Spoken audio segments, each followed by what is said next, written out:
Okay, welcome back to Hit It Here Talk. Today we are joined by the Mariners' second round pick and 57th overall pick, Ben Williamson. Thank you for joining the show. Yeah, thank you for having me on. So, you're kind of from a state that doesn't really have baseball, professional baseball around. So, what got you into baseball in the first place coming from Virginia? I just grew up playing wiffle ball. I think when I was like 3 or 4, my dad got me a wiffle ball set for my birthday, and I'd go out front, play wiffle ball. Kind of fell in love with that, and then I grew up watching Ryan Zimmerman a lot with the Nats. So we were like 30 minutes outside DC, so having that around like really sparked my interest in baseball. So, did you go to a lot of Nationals games, or it looks like Virginia is also kind of a hotbed for minor league games? Do you go to a lot of minor league games as well? We mostly went to Nats games just because it was so close, but we also went to the Fred Nats games, and then we'd go to like the summer league games, like at the local high schools. Like I looked up to them, like I thought it was professional baseball, but it was just like the college guys in the summers. Did, Um, oh no, you're good. oh, no, keep going. Sorry. Oh yeah, I was just gonna say that like going to the Nats games at RFK was definitely an experience that I enjoyed with going to with my dad. Did you ever get this opportunity to meet any players growing up? Were there any players that trained there in the off season that you kind of looked up to or got a chance to go to any camps or anything like that? Not really. I know that when I was like in eighth or ninth grade, one of my travel coaches played professionally. Actually, two of my travel coaches, and then my private like infield coach growing up, he played in AAA with the Nats for a couple years. So I was definitely around guys that had been there, but not until I was like in eighth or ninth grade. That's pretty cool too. You said the Nats, one of your coaches played for the Nats. How cool is it seeing somebody who kind of, you don't have a team in your state, but go to the next closest team and get to play at one of the highest levels? Yeah, it was awesome.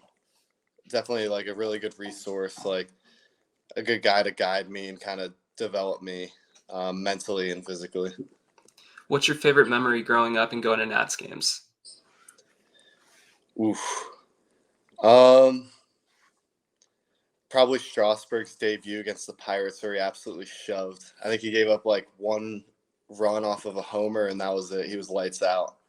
I went there with Did my dad and my uncle, and it was awesome. Did you kinda get a chance to grow up watching Bryce Harper during that same period? Yeah, yeah, for That's sure. crazy. What a team to get to watch right by you too. That's one of the greatest teams. Let's see. Was being drafted in the second round by the Mariners a shock to you? 'Cause I remember when you were drafted, not a lot of people kind of knew who you were. You weren't even on, like, the top 100 draft boards, but now people are referring to you as potentially the steal of the draft. How crazy is it? I don't know. Like, it was definitely kind of a surprise. Like, my agent had said that going into the draft, that if teams got aggressive early on with high school guys, that guys would run me up their boards as like kind of like that senior savings pick. Um, so like I knew in the back of my mind that there's a chance that day one was in the picture, but in order not to drive myself crazy, like I was just set on like I think my agent said like 3 to 5 was the probable range, and then like he always told me like set your expectations as low as possible so you don't get disappointed. And like I just wanted to get drafted, um, but like kind of just getting drafted in the first place was enough for me, honestly. Yeah, I mean, it's surreal, and perhaps the strangest thing for me is most years, like the second round pick, they're one of the biggest names. Like, regardless of if you're a smaller name before, you become this big name, and everybody knows who you are. You were drafted in a weird year where the team you're drafted by had 3 first round picks, and you're kind of the smaller name, even though you're the 57th overall pick. How nuts is that? Like, how is it weird, or is it almost better to not have that pressure on you? I don't know because like I didn't really pay attention to that. Like I I didn't really know when my name got picked that I was like the fourth pick, but like that wasn't really something that like mattered to me. Like once again, I just wanted to get drafted and get the opportunity to prove myself in pro ball. So I'm really excited. I think I saw a clip of you saying that you actually slept in when you were drafted. Is that true? Yeah, I like once again like my agent and I talking back and forth and what he'd heard from teams like he didn't think day one was realistic. So I went to it was 11:30. I think it was 8:30 in Seattle where the draft was happening, but it was 11:30 my time, and for some reason I'd stayed up. I don't remember why I stayed up because normally I'm in bed by like 10:30, but for some reason I stayed up. Um, I was getting ready to go to bed. I turned like my white noise machine onto my phone and rolled over, and then my white noise machine stopped like playing, and I was like, "Oh God!" Like I think I thought my phone died or something. So I rolled over to go plug it in, and it was my agent calling, and I was like, "Why is he calling at 11:30?" And in the back of my mind, I was like, "Oh crap! There's a 3 hour time delay." So like I picked it up, and the rest is history. Yeah, I mean, that's nuts, and you kind of touched on the fact the draft was held in Seattle, so does that hold any extra significance to you knowing that the fans were able to react and be there in I I believe the fans were still able to be in the stadium at that point and just kinda watch you get drafted and celebrate there? I definitely think that's cool. Like it's not like not every guy can experience like a team getting drafted in the city that the draft's being held in. So I definitely think that that adds another layer to it. That's really cool. How much did you know about the Mariners or even the city of Seattle when you heard you got drafted? Honestly, not much other than that it rains a lot. Yeah, I mean, that's pretty accurate, and then, obviously, I'm sure Griffey is obviously the big number 2 in terms of Yeah. are you excited to have you gotten the chance to tour the stadium yet, or is that still up in the air for maybe when you're up with Everett? I think that's still up in the air. Yeah, I mean, that's gonna be a fun experience just getting to step foot there and see your future stomping grounds. This stat was pretty crazy to me. I think you are the highest position player that was drafted out of your school, William and Mary. How crazy is that to you to be one of the highest picks out of there? And I believe you're the second highest pick in terms of players as a whole, behind it looks like Bill Bray, who was picked in 2004 in the first round. I mean, it's definitely pretty cool. I know a couple guys that I didn't play with, but they've been around just from like alumni games and stuff like that that have been draft picks, like Michael Katz, Will Rhymes, who's director of player development with the Dodgers right now. So I definitely think it's really cool. But at the same point in time, I'm just happy to get the opportunity. Absolutely, I love that mentality. And do you think you have the potential to kind of give that school a little bit better of a baseball background, kind of bring it to notoriety and help people?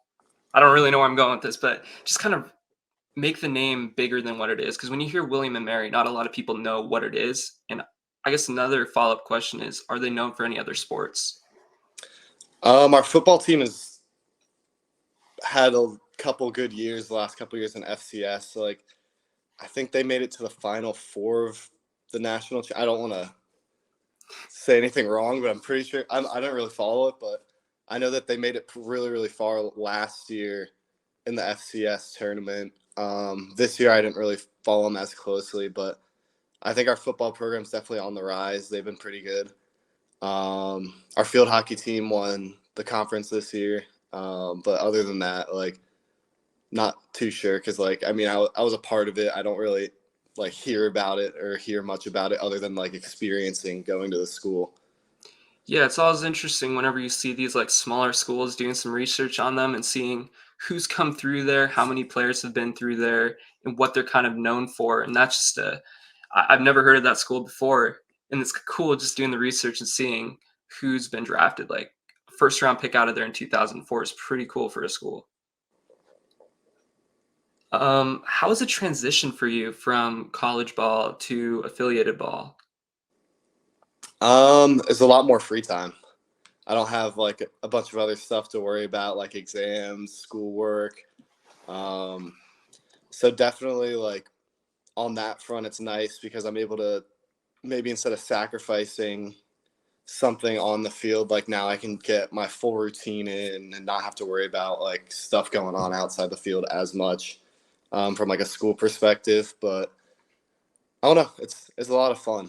The guys that are in the org are awesome. Like the staff that we have is amazing. Um, it's definitely a lot more hands off than I thought it was going to be. Like in college, they try to like control every single aspect that you do like throughout practice and stuff. But here it's like, I wouldn't say hands off. Like they kind of let you do your own thing with your routine. And then if they see any glaring issues or if you need to be held accountable because you're not doing the right thing, they'll kind of step in. So I really enjoy it. Has there been any difficult parts to it? And if so, who's been somebody there that's been able to help you, whether it's a fellow teammate, it's a coach, or even family? Definitely being away from family and friends on the East Coast was hard to adjust to a little bit. Like this is my first time away from home, so definitely like the guys in the locker room, like having them, like they're all going through the same thing. It's definitely like helped out a lot. And then I don't know, I would say that another really big adjustment is just I'm trying to think. Like the mental skills department here has been unreal. So just basically like realizing that a lot of baseball now is like the mental side of it, and that's what I think I need to work on the most. So the mental skills department has been a huge help here. Yeah, I mean, that's definitely huge. Everything just kind of changes overnight for you. You go to a whole different state. Like you said, there's a time zone difference. And the craziest thing for you guys is I'm sure you guys are all grateful, all the first top picks moving from Arizona Complex League to Modesto. But that's like three time zone changes for some of you, going from East Coast to Arizona and then going to Pacific Standard. So that's just crazy. It wasn't actually a change at first because Arizona doesn't observe daylight savings time. That's So true. That's true. that's what I thought. And then I showed up to Modesto and like my clock wasn't changing, and I was like trying to change it on my phone, and then I looked it up. I had no clue that it didn't observe, or that they didn't observe daylight savings in Arizona. Yeah, it's true. I forget about that sometimes too. Speaking of the time in Modesto, what was your experience like during that crazy playoff run? Obviously, you kind of joined at the back half of it, but right when everything was getting crazy and they won, I believe it was like 20 straight or something like that. What was your experience like? Yeah, my experience was a little bit different than everybody else just because I broke my hand, or I fractured my hand, I think like 2 or 3 weeks into me going into Modesto. And then I didn't know it was broken at the time. So I like, kept trying to play through it for like a couple weeks. And then finally I got sent back to Arizona right as I think we were in the San Jose series. And we were on like, oh no, we were in the Inland Empire series. And I think we were like 11 or 12 games into that. But it was unreal. Like the energy that the guys brought to the field every day, it was just awesome to be a part of. Yeah, I mean that's definitely tough playing through an injury. So, how much did it help your mentality in a way, knowing that your play? You kind of said that you were playing through it. I'm guessing you kind of took a hit with the numbers. Did it kind of help knowing that you're playing through an injury and it wasn't just performance? I mean, I only played 2 games with it. Okay.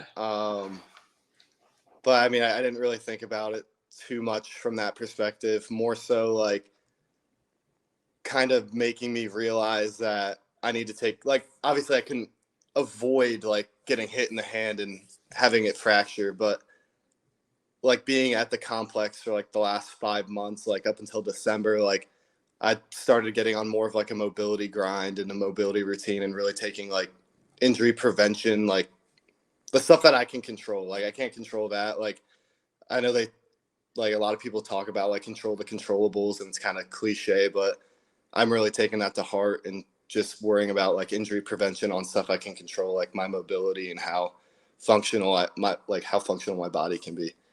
Absolutely, absolutely. Yeah, I mean that's just a horrible way to go out too, because you really, like you said, you can't control it, and it's just uncontrollable. And then yeah, that's tough.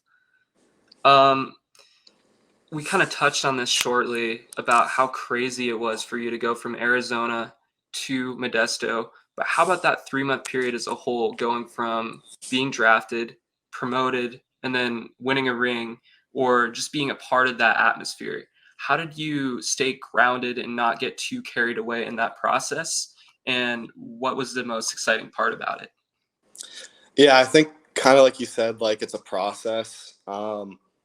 The process is what like keeps me grounded. Like how I show up to the field every day. Like a lot of people talk about like growing up. A lot of people would talk about getting recruited and going to college and like the process as like this big like I don't know like not like a religion, but like they'd talk about it like hold like the process like so high, but nobody would ever define it for you. So you're like, what's the like what the hell's the process? Like why do people keep talking about the process but nobody's defining it? And finally like I got the pro ball and like you just kind of learn that it's like what you do every single day. Like do you wake up in the morning, turn your alarm clock off and then roll back over in bed, or do you put your feet on the ground, get up, like stretch, like go eat breakfast? Like it's just small stuff like that. And I've really kind of fallen in love with like the small things like leading up to getting myself ready for the day and getting ready for games. I love that. And we didn't touch on this yet, but you kind of talked about recruiting and all that stuff. How did you kind of get recruited to William and Mary? And obviously everybody's path is different. So what's your advice for people who might not always be able to get to that big school? How do they keep their head down and just keep working? Like I said, like falling in love with your process. Like everybody's process looks different. Like not everybody's gonna have the access to the same resources. Not everybody's gonna have access to like the best coaching, the best like whatever it is, like best facilities. It's just what can you do now that sets you apart? Like how can you control like what goes into succeeding, kind of not letting like outside factors dictate your path to success, but taking control of it for yourself. I love that. I love that. Yeah, I mean, if you just get focused on the bad, you're never going to get anywhere. So I love that mentality. Um, besides, this is going to be maybe a hard one. Besides getting drafted and being a part of that Modesto team, what was your most memorable moment of the 2023 year? Ooh. um yeah, that's a tough one. I don't know. It would probably be during the season at William and Mary. We had like a really big comeback in a conference game, but I'm trying to think of stuff outside of baseball because I know this is very baseball centric. Um, I don't know. I might have to get back to you with that one. Yeah, yeah, take your time. In the meantime, as you prepare for your first spring training with the Mariners, who are three players in the organization or outside of the organization that you've yet to meet, but you would love to meet and just kind of talk with them and get some advice from them? You say in? Sorry, you cut out for a second. What did you Oh, all say? good. Yeah, who are three players in or outside of the organization that you have yet to meet, but you'd like to meet? Oh gosh. Definitely Ichiro. I feel like Ichiro would be sick to meet just because he's beast. Inside the inside the org now, I'd probably say Julio because I've heard he's like super energetic, like super good guy to be around. Maybe Randy Johnson just because like he's massive. I don't know. I feel like that'd be kind of cool Yeah, just to yeah. I meet mean, him. he's definitely down there, so that's always a possibility. It's crazy to just kind of look at some of these roving instructors with the Mariners. Like you have legends like Alvin Davis, who won Rookie of the Year. You have Mike Cameron, who's won Gold Gloves. You have Ichiro, Felix. It's crazy. It's just endless. So it seems like you never know who you'll run into down there. Yeah, it's funny that you say that because during draft camp, Mike Cameron was down there working with the outfielders, so that was really cool to see. Yeah, I mean, players who've been there and players who've kind of had their own different paths, written their stories. It's nice just to be able to pick their brain and kind of learn a thing or two from them. Right.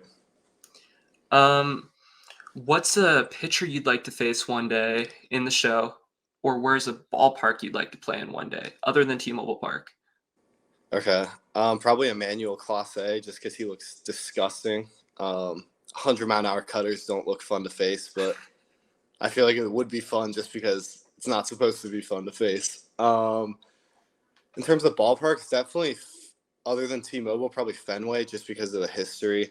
I've been there a couple times. Like I played summer ball up in New England, and we went like me and one of my buddies went to a game, and it just looked really cool. Like the atmosphere was sick, and just like the history behind it was really cool. Yeah, I mean, every ball player's dream is going inside the Green Monster, signing it, and then having that photo there, and then revisiting it every time you're back. So that's just, I can totally see why that's definitely a dream. Um, as we kind of touched on before, there isn't any MLB teams in Virginia. Obviously, the Nationals are close by, but now that you're one of the bigger picks out of that area, do you have any plans on doing camps or hosting stuff in the off seasons in the future to kind of help grow the game in your own way? I'm working a camp with my high school coach this Saturday, and then I think the 23rd. Does that sound right? 23rd? No, the 27th. So I'll definitely be like working camps, but I definitely need to start looking into that going forward. Like, how can I be more impactful in the community? How can I grow the game? Because the game's brought so much to me that I feel like maybe it's not like my duty to do it, but I feel like a strong desire to grow the game and have it influence people positively, like it positively impacted me. Yeah, I mean that's great. I love hearing that stuff because there's some cities or some states where it's so difficult just to find a field or something that you can hit on, or people who've been there and done that, and having your platform that you do now as a second round pick, it'll inspire a lot of people because it shows every story is different. As we kind of keep going back to, every story is different. You can get to where you are with the resources that you have right now. So I think it's great. Yeah, for sure. Do you have any interesting hobbies in your free time? Um, I play the ukulele a little bit. I bought a guitar at the beginning of the college season, but I haven't really had time to dive into that too much, especially with like having a broken hand. Like I can't play either of them. Yeah, Um, and then I like to fish a lot, so me and some of the boys down in Arizona were fishing in like the free time in the over the fall. yeah, But I guess other than that, like not too much. yeah. I mean, fishing. You'll definitely get to do a lot of that here once you're up in Everett and or Seattle. But funny you bring up playing instruments. I think I saw a tweet last year in spring training. Harry Ford was playing like a something. I think it was like a guitar or something, and people were playing drums in the clubhouse. I think you'll fit in right there with the little Mariners band they got going. Yeah, hopefully. I don't know how Yes. much they need from a ukulele, but I don't know if my skills are up to par with that, but I'll definitely try. Yeah, I mean that's definitely a fun way to kill some time. Just play instruments. Maybe you can record like an album or something. Yeah, maybe. Kind of like the Philly Eagles. If you could give any advice to aspiring ball players, what would that advice be? We kind of touched on that already, but Yeah. kind of go into that a little bit deeper. Just kind of like I said before, controlling the controllables. Like there's so much that happens in life and in baseball that you can't control. You can hit a ball as hard as you want and it can get caught for an out, or you can break your bat, hit the ball 2 feet in front of home and get a hit. Like the results you just can't control. And I know like I've struggled like coping with this at times, like because my baseball is like a very mental sport, but just being able to control like what you can control and not really worrying about stuff that's outside of your control is definitely probably the biggest piece of advice I can give. I love that. And what are some of your biggest goals heading into 2024, this upcoming season and beyond? Just to keep that mentality that I kind of touched on, like controlling what I can control and just practicing gratitude. The mental skills department here has been awesome, and one of the things that they said that helps keep us grounded the best is to practice daily gratitude. And I've been keeping a journal of that the last like 5 or 6 months, and that's definitely helped me feel a lot more grounded. There's a lot of stuff in my life I feel like I was taking for granted that I don't know. The journals definitely helped like me shape like a better perspective on who I am as a person and like what I can do with baseball. It's really interesting to hear all these different perspectives about the mental health side, but one thing that's just common for everybody is just how valuable it is to have. And it's great to hear that the organization is providing that, and it seems to be at such a high standard compared to other organizations. So I think that's great. Yeah, I think it's amazing. Like our department here does a really good job. And I guess to close it out, what are some final thoughts for the Mariner fans? What can you tell them about you? What's like a quick rundown about who you are and what can they expect from you and your teammates in the future? I work hard. Like I work my tail off. I can't always guarantee results, but I can guarantee that I will work my tail off. Um, and then I guess for my team, they're a fun bunch of guys, so they're gonna bring a lot of energy. Like the guys that I've been around, like Lazaro, Arroyo, Sweetspell, Brock.